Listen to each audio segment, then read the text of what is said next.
Hello दोस्तों, daily bank Nifty analysis video में आपका स्वागत है। चलिए चलते हैं और देखते हैं चार्ट पे कि कल बैंक निफ्टी कहाँ मूव कर सकता है। हमने डेली चार्ट ओपन कर रखा है। देखते हैं डेली चार्ट पे मार्केट कल कहाँ मूव कर सकता है। मार्केट में पिछले 7-8 दिनों से एक ही रेंज के आसपास ट्रेड हो रही है। मार्केट में पिछले 7 दिनों से डेली बाई साइड भी मूव हो रहा है, बाई साइड मूव हो रहा है, सेल साइड मूव हो रहा है।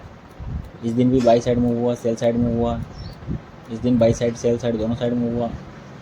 पिछले 7-8 दिनों से डेली बाई साइड और सेल साइड दोनों साइड मूव हो रहे हैं, और मूव होने के बाद में जो क्लोजिंग आ रही है वो इसी रेंज के आसपास आ रही है। मार्केट 7-8 दिनों से एक ही रेंज के आसपास ट्रेड कर रहा है। हो सकता है कल के दिन मार्केट में एक बड़ी मूव आ जाए, इधर ऊपर साइड की बड़ी मूव आ सकती है या फिर इधर से नीचे की साइड में एक बड़ी मूव आ सकती है। मार्केट में डेली बेस पे जो आज की जो कैंडल की जो क्लोजिंग है वो बहुत अच्छी क्लोजिंग हुई है। पिछली 8 कैंडल की क्लोजिंग से ऊपर आके क्लोजिंग करी है मार्केट ने आज। हो सकता है कल के दिन अगर ये लेवल ब्रेक करता है 47,000 का, तो मार्केट नए हाई की तरफ बढ़ सकता है। अगर मार्केट को डेली बेस पे देखें तो मार्केट अभी भी एक चैनल में मूव कर रहा है। यहाँ पर आने के बाद में वापस रेजिस्टेंस लेके मार्केट नीचे आया। नीचे आने के बाद में वापस इसी चैनल पे सपोर्ट लिया। सपोर्ट लेने के बाद में अभी यहाँ पर पिछले 8 दिनों से एक ही जगह कंसोलिडेशन चल रहा है। अगर मार्केट कल के दिन 47,000 के ऊपर सस्टेन होता है, अगर ऊपर कुछ टाइम ट्रेड करने के बाद में अगर वापस ऊपर की साइड में निकलता है तो मार्केट 47,500 तक के लिए इंट्राडे मूव कर सकता है। अगर डेली बेस पे इसकी क्लोजिंग 47,500 के आसपास होती है तो मार्केट धीरे धीरे करके इस चैनल के अपर साइड तक पहुंच सकता है और मार्केट में नया हाई देखने को मिल सकता है। अगर कल के दिन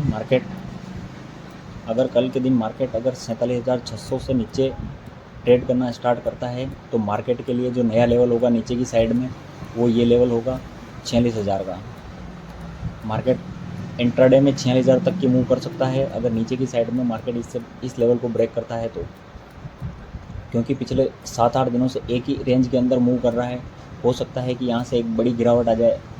अगर मार्केट इस लेवल से नीचे निकलता है तो मार्केट में नेगेटिव प्राइस एक्शन बन जाएगा। डेली बेस पे मार्केट में नेगेटिव प्राइस एक्शन बन जाएगा और मार्केट नीचे यहाँ तक की मूव कर सकता है। चलिए चलते हैं 15 मिनट के चार्ट में और देखते हैं कि मार्केट कल कहाँ मूव कर सकता है और हम कहाँ ट्रेड प्लान कर सकते हैं। मार्केट के लिए एक जोन है।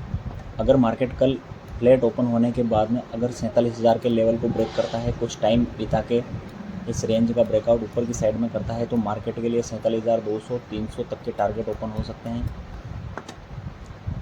और ये जो मूव होगी ये वन वे मूव होगी, बहुत फास्ट मूव होने वाली है, क्योंकि इस साइड जितने भी एसएल लगे हुए हैं वो सारे के सारे एसएल कटेंगे, तो एक फास्ट मूव होगी ऊपर की साइड में। ये है, अगर मार्केट फ्लैट ओपन होने के बाद में अगर नीचे की साइड ब्रेक देता है तो मार्केट के लिए नेक्स्ट जो लेवल होगा वो 46,600 के आसपास होगा। अगर मार्केट कल के दिन में अगर 46,600 के पास में आकर के आधा एक घंटा इस लेवल के आसपास कंसोलिडेशन करता है और कंसोलिडेशन के बाद में अगर इस लेवल को नीचे की साइड में ब्रेक डाउन देता है तो मार्केट के लिए बहुत बड़े मूव आने वाले हैं। इधर ट्रेड लेने के बाद में अगर वापस रिवर्सल होता है तो हम एक एसएल दे देंगे। अगर इस जगह पर ट्रेड होने के बाद में अगर ऊपर निकलता है और वापस अगर नीचे की साइड में आता है तो यहाँ पर भी हम एक एसएल प्लान कर सकते हैं। इससे ज़्यादा हम एसएल नहीं देंगे। अगर कल मार्केट इस लेवल के आसपास ट्रेड करता है तो हम ये नो ट्रेडिंग जोन रहने वाला है। यहाँ पर हाई वॉलीटिलिटी रहेगी, इसलिए हम यहाँ पर ट्रेड को अवॉइड करेंगे। जब तक ये लेवल ब्रेकआउट नहीं देता है तब तक हम ट्रेड नहीं लेंगे, और एक नीचे की साइड में ये लेवल जब तक ब्रेक नहीं होता है तब तक हम ट्रेड प्लान नहीं करेंगे। अगर ट्रेड आपको प्लान करना ही है तो फ्लैट ओपन होने के बाद में अगर ये लेवल नीचे की साइड में ब्रेक होता है तो आप एक छोटा सा एसएल डाल के यहाँ तक के लिए ट्रेड कर सकते हैं। 100-150 पॉइंट के लिए आप प्लान कर सकते हो। मान लो अगर कल गैप अप ओपन हो जाता है इस लेवल के ऊपर 47,000 के ऊपर, अगर मार्केट पॉजिटिव है, अगर इस लेवल के ऊपर ओपन होता है, ओपन होने के बाद में एक ग्रीन कलर की कैंडल बना देता है 5 मिनट की, और अगर ऊपर निकलने की कोशिश करता है, मार्केट धीरे धीरे ऊपर जाने लगता है, तो हम सेम डायरेक्शन में ट्रेड ले सकते हैं 47,300 तक के लेवल के लिए।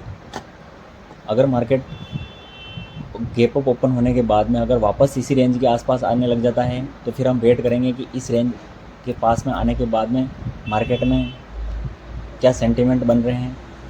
अगर मार्केट यहाँ पर कुछ रेंज बना के उस रेंज का नीचे की साइड ब्रेकडाउन देता है तो फिर हम सेल साइड के लिए प्लान कर सकते हैं और जो टारगेट होगा 4600 के आसपास होगा। अगर मार्केट इस जगह के आसपास गैप डाउन ओपन होता है 4700 या 800 के आसपास तो फिर हमें वेट करना पड़ेगा मार्केट में कि मार्केट में क्या सेंटीमेंट बन रहे हैं। मार्केट यहाँ से दोनों साइड की मूव कर सकता है, मार्केट यहाँ से ऊपर भी जा सकता है, मार्केट यहाँ से नीचे भी आ सकता है, इसलिए ये हमारे लिए नो ट्रेडिंग जोन रहने वाला है। अगर मान लो यहाँ ओपन होने के बाद में मार्केट नीचे की साइड में आता है और यहाँ पर सपोर्ट लेके फिर ऊपर की साइड में निकलता है तो हम यहाँ पर एक छोटा सा एसएल डाल के यहाँ ट्रेड कर सकते हैं, यहाँ अपनी पोजीशन बाई साइड के लिए बना सकते हैं। अगर मान लो मार्केट यहाँ से नीचे आने के बाद में इस जगह कुछ देर कंसोलिडेशन के बाद में अगर ये जो लेवल है इस लेवल को निकालता है तो मार्केट में बड़े टारगेट देखने को मिल सकते हैं। मार्केट 46,000 के आसपास तक पहुँच सकता है इंट्राडे में। इसलिए अगर ये ब्रेकडाउन होता है तो हम बड़े टारगेट के लिए प्लान करेंगे, और अगर हम ये वाली जो रेंज है इसका ऊपर की साइड में ब्रेकआउट होता है तो हम छोटे टारगेट के लिए प्लान करेंगे इस लेवल तक के लिए। एक कंडीशन और बन सकती है, अगर मान लो गैप डाउन ओपन होता है, गैप डाउन ओपन होने के बाद में मार्केट नीचे नहीं आकर के ऊपर जाता है तो ऊपर जाने के बाद में हमें वेट करना पड़ेगा कि मार्केट ये 47,000 का लेवल कब ब्रेक करे। मान लो अगर यहाँ पर ओपन होने के बाद में मार्केट ऊपर गया, ऊपर जाने के बाद में अगर यहाँ 1 घंटा के आसपास कंसोलिडेशन किया, कंसोलिडेशन करने के बाद में अगर इस रेंज का ब्रेकआउट देता है ऊपर की साइड में तो हमारे लिए 47,300 तक के टारगेट आ सकते हैं, ये लेवल आ सकता है। आप हमारे साथ लाइव ट्रेड करना चाहते हो तो हमारे चैनल को लाइक और सब्सक्राइब कर दो, और डिस्क्रिप्शन में टेलीग्राम का लिंक है उसको ज्वाइन कर लो, जिससे आपको हम जो ट्रेड लेते हैं हमारी जो पोजीशन है वो उस टेलीग्राम चैनल में शेयर की जाती है, वहाँ से आप पेपर ट्रेड कर सकते हो।